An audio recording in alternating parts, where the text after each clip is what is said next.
20 milliampere current use. Method H1. Measure port 20 milliampere use signal with the help of a multimeter.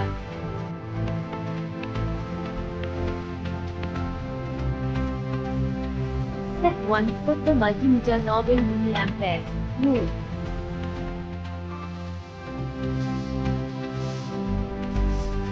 Step 2. Remove the wire of the positive terminal of the transmitter.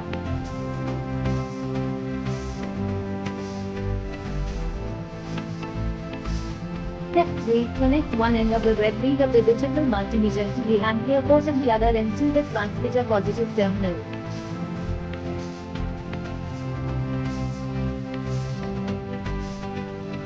Step 4. Connect one end of the black read of the digital multimeter to COM and the other end to the wire which you have taken out from the two terminal of the transmitter.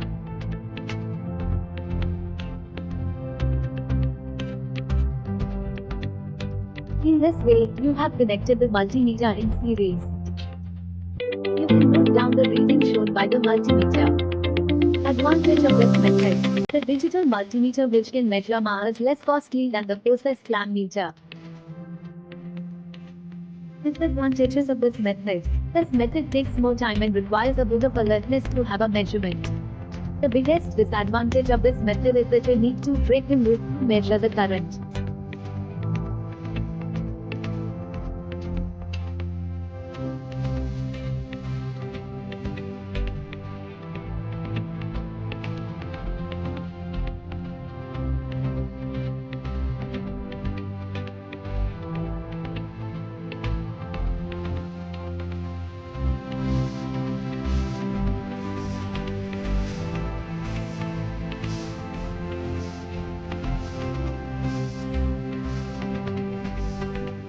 Step 1. Access the wire connected to the terminal of the transmitter. You need to remove the wire.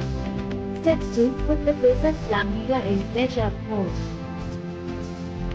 Step 3. Clamp the wire connected to the positive terminal of the transmitter and measure the mass signal as shown below. You can use 771 or 772 or 773 process clamp meters to measure mass without breaking the loop. Advantage of this method. You need not to break the loop to measure the mass signal. This is the biggest advantage. Disadvantage of this method. Process clamp meters are expensive.